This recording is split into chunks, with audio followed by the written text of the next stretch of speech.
बिना सिलेंडर के इलेक्ट्रॉनिक रसोई।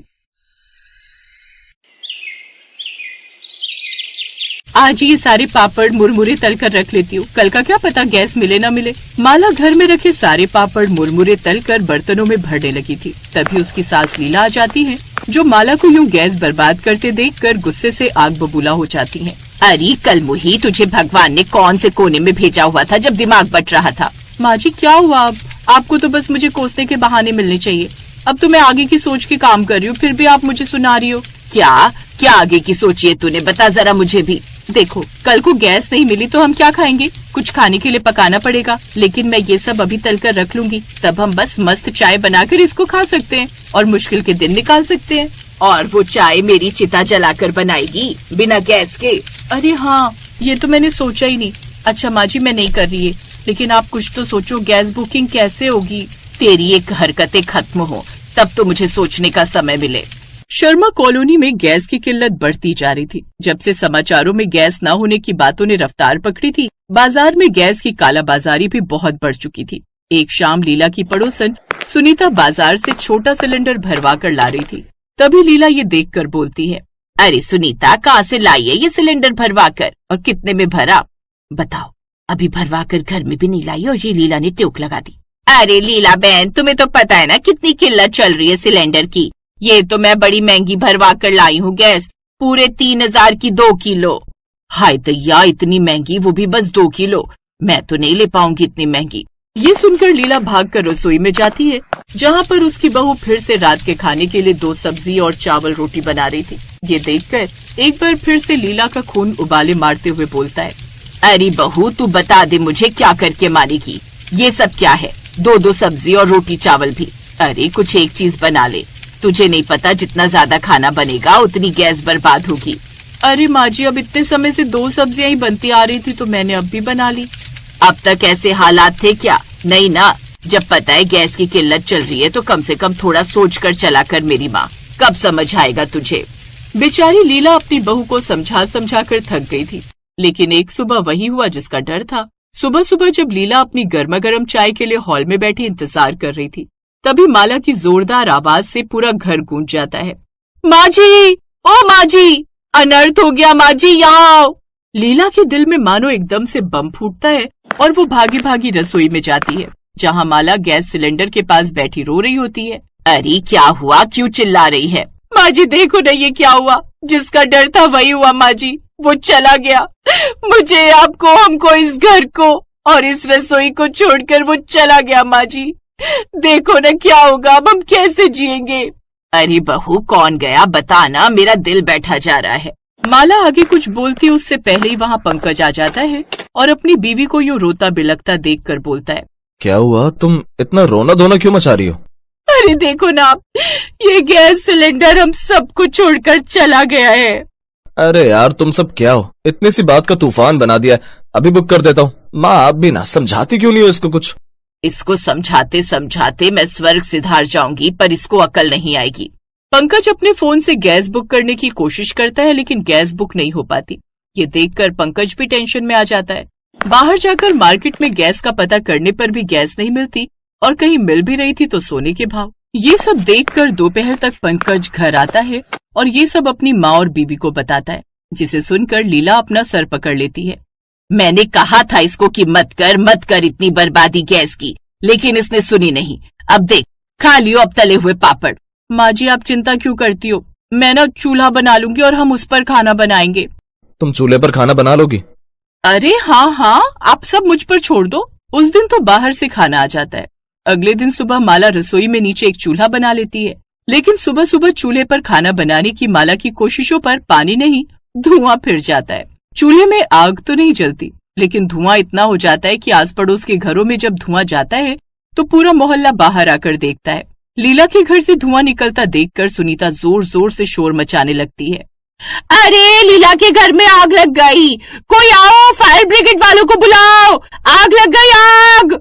लीला को जब गली का शोर सुनाई देता है तो वो उठ जाती है और अपने घर में धुआं देखकर परेशान हो जाती है। किसी तरह जब वो रसोई में पहुंचती है तो वहाँ माला को खांसते देखकर फिर से अपना माथा पकड़ लेती है। अरे बहू, तूने क्या करने की ठानी है? पूरे घर में धुआं कर दिया। माँ जी क्या करूँ, मैंने कभी चूल्हा जलाया नहीं। देखो ना, मैं तो सुबह का नाश्ता बनाने के लिए मेहनत कर रही थी, लेकिन आग जली ही नहीं। अरे तो मुझे बुला लेती, तूने खुद ही कांड करने की क्यों सोची? लीला बहन, ठीक हो क्या? अरे चिंता मत करो, दमकल वाले आ रहे हैं, हौसला रखो, कुछ नहीं होगा। ले सुन ले, पूरे मोहल्ले को लग रहा होगा मेरे घर में आग लगी है। अब उन्हें कैसे बताऊं, आग घर में नहीं दिल में लगी है।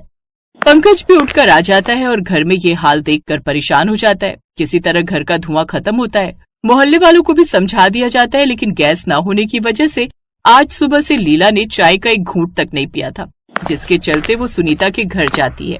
सुनीता क्या बताऊं, मेरी बहू के आए दिन के कारनामों से मैं परेशान हो गई। ऊपर से सुबह से एक घूंट चाय तक नहीं पी। जरा एक कप चाय बनवा दे अपनी बहू से। वो लीला देख, बुरा मत मानियो, चाय क्या, मैं तुझे खाना भी खिला के भेजती, लेकिन आजकल तुझे पता है ना गैस की कितनी किल्लत है। मैं खुद अपने घर में चाय की जगह शरबत बनवा रही हूँ सुबह शाम, तुझे वो पीना है तो बता। नहीं नहीं रहने दे, अच्छा मैं चलती हूँ। सच कहते हैं मुसीबत पड़ने पर हर कोई पहले खुद के बारे में सोचता है, और इसमें गलत भी क्या ही है। लीला परेशान होकर वहाँ से चली जाती है। घर पर लीला का उदास चेहरा देखकर पंकज से रहा नहीं जाता और वो बाहर गैस की तलाश में निकल जाता है। शाम को जब वो घर आता है तो उसके पास 2 बड़े बड़े डब्बे थे। ये देखकर लीला और माला हैरान होकर बोलते हैं, ये सब क्या है? हाँ, आप तो गैस लेने गए थे, ये क्या ले आए? ये है इंडक्शन चूल्हा, यानी कि बिजली से चलने वाला चूल्हा। इस पर घर में डेली बनने वाला खाना आसानी से बन जाएगा। इसके अलावा दूसरे डब्बे में है इलेक्ट्रॉनिक मग, जिसमें चाय, कॉफी या पानी उबालना हो आसानी से हो जाएगा। अच्छा, ये तो बहुत काम की चीज है, लेकिन इतना सब बिजली से चलेगा तो खर्चा कितना आएगा? हाँ, गैस का खर्चा बचाने के लिए बिजली का खर्चा बढ़ा नहीं सकते। माँ, आपको इसकी चिंता नहीं करनी। ये सारे इलेक्ट्रॉनिक उपकरण बहुत कम बिजली खाते हैं, जिससे इनको इस्तेमाल करना बहुत आसान है। और इतना ही नहीं, मैंने माइक्रोवेव भी ऑर्डर किया है, शाम तक आ जाएगा, जिसमें हम खाना बनाकर बाद में गर्म करके कभी भी खा सकते हैं। इन सब कामों में बहुत गैस बर्बाद होती थी ना। हाँ, होती तो थी। तू तो बर्बादी के बारे में बोल ही मत, तेरी बर्बादी के चलते ही गैस सिलेंडर इतनी जल्दी खत्म हुआ है।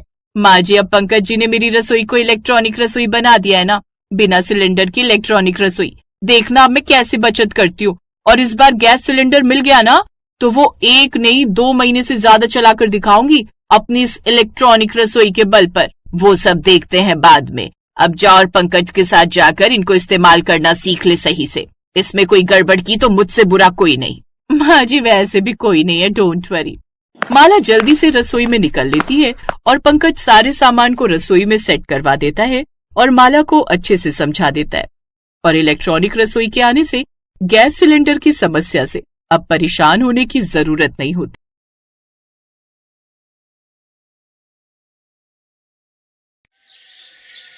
तू सच कह रही है अमृता बहन? क्या वो इतने बड़े घर का रिश्ता मेरी बेटी के लिए? हाँ, तेरी सौंदर्य है इतनी खूबसूरत कि एक नजर पड़ते ही किसी को भी पसंद आ जाए।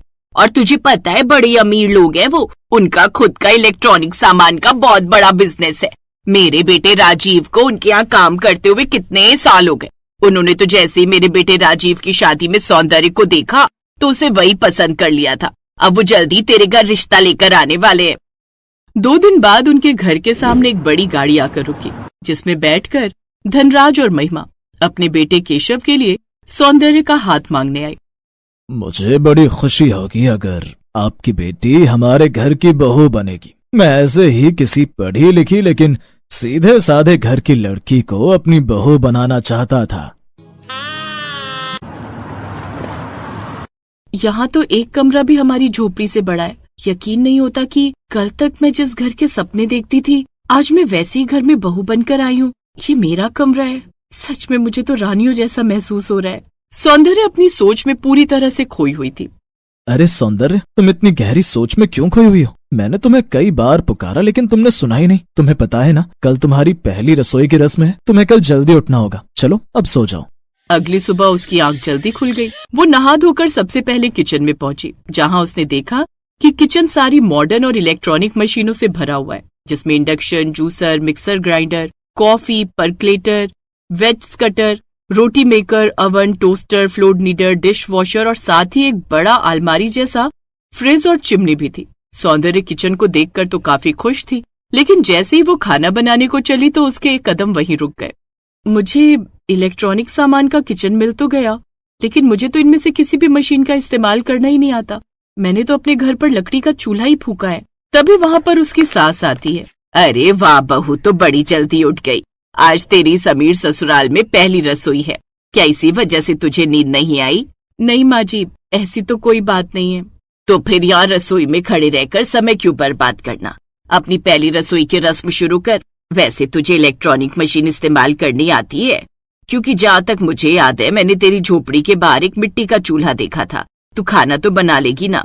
माँ जी, आज मेरी पहली रसोई है, इसलिए आज खाना मैं ही बनाऊंगी। ठीक है, तो बना ले। अब वो बिना उसकी मदद किए और उसे बिना कुछ बताए ही वहाँ से चली गई। उसने फिर उन मशीनों को देखा और घबराए मन से खाना बनाने की कोशिश करने लगी। उसे कुछ भी समझ नहीं आ रहा था। तभी उसने किचन के बाहर से अपनी ननद सुहाना को जाते देखा। उसने जल्दी से आवाज लगाकर उसको वहाँ बुलाया। क्या बात है भाभी, जल्दी बताइए, मुझे देर हो रही है। वो मेरी समझ में नहीं आ रहा कि किचन में अजीब सी मशीन किस काम के लिए इस्तेमाल होती है। आप मुझे एक बार बता दो। क्या भाभी, आपको इनका इस्तेमाल करना नहीं आता? और जहाँ तक मुझे याद है, आपने कॉलेज भी किया हुआ है। फिर एक ही सांस में उंगली से इशारा करते हुए उसने सारी मशीनों के नाम बताए और चली गई। ननद जी तो मुझे बस इनका नाम बताकर चली गई, लेकिन इनका इस्तेमाल कैसे करते हैं, अब मैं क्या करूं? मेरे ख्याल से ये आटा गूंथने की मशीन है। इसमें आटा किस तरह से गूंथेगा? सौंदर्य ने फ्लोर नीडर में आटा डाला और बिना पानी डाले उसे ऑन कर दिया, जिससे मशीन तो चलने लगी लेकिन आटा नहीं गूंथ रहा था। फिर उसने याद करके पानी डाला और आटा गूंथना शुरू हो गया। मैं दूसरी मशीनों को भी चेक कर लेती हूँ, शायद यही रोटी मेकर है। इसकी बनावट भी गोल है, जल्दी से आटा गूंथ जाए फिर मैं रोटी बना लूंगी। लेकिन जैसे ही उसकी नजर आटा देखने के लिए मुड़ी तो वो बुरी तरह से घबरा गई। आटे में पानी ज्यादा होने की वजह से आटा बहुत ज्यादा पतला हो गया। वो बिल्कुल पानी बन चुका था। मैं इससे रोटियां कैसे बनाऊंगी? लेकिन मेरे पास अब कोई और चारा भी नहीं है। उसने उसी पतले आटे से रोटी बनाने की शुरुआत की, लेकिन उसे रोटी मेकर को भी ठीक से इस्तेमाल करना नहीं आता था कि तभी वहां पर महिमा आ गई। हे भगवान, मैं तो सोच रही थी कि अब तक सारा खाना बन चुका होगा। यहाँ तो रोटियां भी नहीं बनी हैं। क्यों बहू, तू अपने घर से रोटी बनाना भी सीख कर नहीं आई? चल अब दोबारा से रोटियां बना। फिर उसने सब्जी कटर से सब्जियां डाली और उसे चालू किया, लेकिन पता न होने की वजह से सारी सब्जियों का भरता बन गया। वो अब और घबरा गई। फिर ये सब देखकर वहीं काम करने वाली आई, जिसे उस मशीनों के बारे में थोड़ा बहुत पता था। उसने उसकी मदद की। भाभी, आपको खाना बनाना नहीं आता है क्या? रोटियां भी कितनी बेकार बनी है और सब्जियों का तो भरता ही बन गया है। ऐसा मत कहो, उसको शायद किचन का इलेक्ट्रॉनिक सामान इस्तेमाल करना नहीं आता होगा। उसके घर में ये सब नहीं है। हाँ, क्योंकि ये गरीब घर से जो आई है, इसके यहाँ तो चूल्हे पर खाना बनाया जाता है। मैंने इससे पूछा भी था कि ये मशीनों से खाना बना पाएगी, तो इसने हाँ कह दिया। ऐसा खाना बनाकर रख दिया जिसे कुत्ता भी मुंह ना लगाए। उसकी बात सीधा उसके दिल पर लगी। फिर अगले दिन, घबरा मत बेटी, मैं तुझे इसका सही इस्तेमाल करना सिखा दूंगा। अब उन्होंने उसे सारी मशीनों का इस्तेमाल करना सिखा दिया। खाना खाने के बाद सौंदर्या ने बर्तनों को डिशवॉशर में लगाया और पूरी रात उन्हें धुलने के लिए छोड़ दिया। फिर उसने जैसे ही डिशवॉशर से बर्तन निकाले तो उसने देखा कि बर्तन अभी भी गंदे थे। हे भगवान, क्या मैं इसे चालू करना भूल गई? लेकिन मैंने तो इसे चालू किया था।